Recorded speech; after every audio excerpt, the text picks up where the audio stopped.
जैसा हम देख रहे हैं देश भर में कोरोना का बहुत ज़बरदस्त कहर छाया हुआ है और इस कोरोना काल में जो सबको लग रहा है कि समाधान इसका एक ही है, वो है वैक्सीन।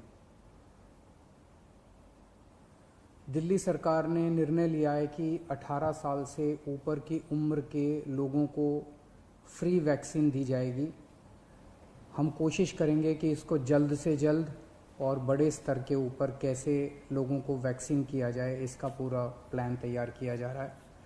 आज सुबह हम लोगों ने दिल्ली में 1,34,00,000 वैक्सीन खरीदने की मंजूरी दी है।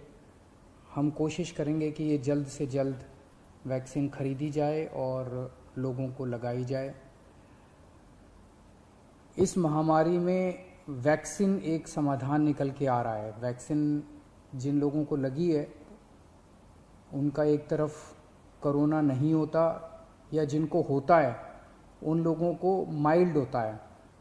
उनमें से अधिकतर लोगों को अस्पताल की ज़रूरत नहीं होती, और अगर अस्पताल की ज़रूरत पड़े भी तो उनकी बीमारी सीरियस नहीं होती, ऐसा देखने में आया है। तो कोरोना एक तरह से अगर वैक्सीन सबको लग जाए तो कोरोना एक ऑर्डिनरी बीमारी की तरह हो जाएगी। अगर होगी भी तो ठीक हो जाएगी।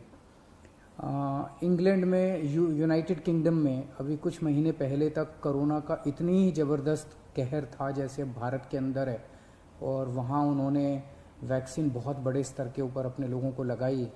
तो कोरोना के अंदर उस लहर के ख़त्म होने का एक बहुत बड़ा कारण एक्सपर्ट्स वैक्सीन को मानते हैं कि जिस इंटेंसिटी के साथ, एग्रेसिवनेस के साथ कोरोना वैक्सीन लगाई गई इंग्लैंड में, उसका कोरोना की लहर को ख़त्म करने में बड़ा योगदान रहा। वैक्सीन के एक निर्माता ने कहा है कि वो राज्य सरकारों को 400 रुपये में देंगे, दूसरे निर्माता ने कहा है कि वो राज्य सरकारों को 600 रुपये में देंगे, और केंद्र सरकार को दोनों 150 रुपये में देंगे। मेरी उम्मीद है कि इसको एक ही प्राइस होना चाहिए, अलग अलग प्राइस नहीं होने चाहिए। उनमें से एक निर्माता का मैं इंटरव्यू देख रहा था जो कह रहा था कि 150 रुपये में जब वो केंद्र सरकार को दे रहे हैं तो उसमें भी उनको फ़ायदा हो रहा है। तो अगर 150 रुपये में भी उनको फ़ायदा है, उसमें नुकसान नहीं है, तो 400 रुपये में और 600 रुपये में तो बहुत ज़्यादा फ़ायदा है। ये समय ऐसा है जो कि इंसानियत को मदद करने का समय है। ये समय ऐसा है जो प्रॉफिट कमाने का समय नहीं है। देश भर के अंदर केंद्र सरकार ने कई दवाइयों के प्राइसेस के ऊपर कैप लगाए। अलग अलग राज्य सरकारों ने हॉस्पिटल्स के प्राइसेस के ऊपर कैप लगाए कि अस्पताल जो हैं इससे ज़्यादा नहीं ले सकते दाम, इस चीज़ के इतने लेंगे, इस चीज़ के इतने लेंगे। ऐसे समय में जब सारा देश मिलके कोरोना की लड़ाई लड़ रहा है, मैं समझता हूँ एक तरफ मैं वैक्सीन मैन्युफैक्चरर्स से अपील करता हूँ कि एक तरफ वो खुद भी इस प्राइस को खुद ब खुद 150 रुपये पे ले आएंगे। पूरी ज़िंदगी पड़ी है प्रॉफिट कमाने के लिए। ये टाइम, कोरोना जब महामारी इतने बड़े स्तर पे फैली हुई है, लोगों से ये प्रॉफिट कमाने का टाइम नहीं है। मैं केंद्र सरकार से भी अपील करता हूँ कि अगर ज़रूरत पड़े तो इसकी भी कैपिंग की जाए और इस प्राइस को कम किया जाए।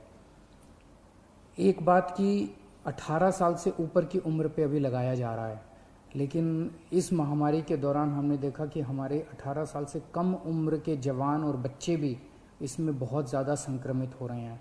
उनमें से कुछ लोगों की मौत भी हुई है।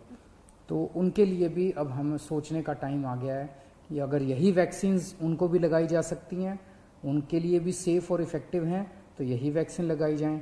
और अगर ये वैक्सीन्स उनको नहीं लगाई जा सकती, दूसरी वैक्सीन्स की ज़रूरत है, तो मैं उम्मीद करता हूँ कि जल्द दूसरी वैक्सीन्स भी ईजाद होंगी जो बच्चों को भी लगाई जा सकें, उनको भी सेफ़ हो और इफ़ेक्टिव हो।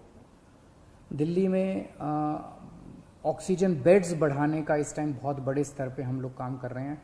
अभी मैं राधा स्वामी सत्संग ब्यास के वहाँ पे जो एक सेंटर बनाया गया है उसका मुआयना करके आ रहा हूँ। आज सुबह 10 बजे वो मरीजों के लिए खोल दिया गया है। लगभग 500 बेड्स शुरू किए जा रहे हैं। आज 150 बेड्स हैं, अगले 1-2 दिन में 500 बेड्स हो जाएंगे। उसके 2-4 दिन के अंदर इसको 2000 बेड्स तक और फिर 5000 बेड्स तक ले जाया जाएगा। इसके साथ साथ वहीं पे 200 बेड्स का आईसीयू भी तैयार कर रहे हैं राधा स्वामी सत्संग में, और तो मैं उम्मीद इसी तरह से पूरे दिल्ली के अंदर कई जगह फैसिलिटीज़ क्रिएट की जा रही हैं ऑक्सीजन बेड्स की। मैं उम्मीद करता हूं कि इससे जनता को काफ़ी फ़ायदा होगा। नमस्कार।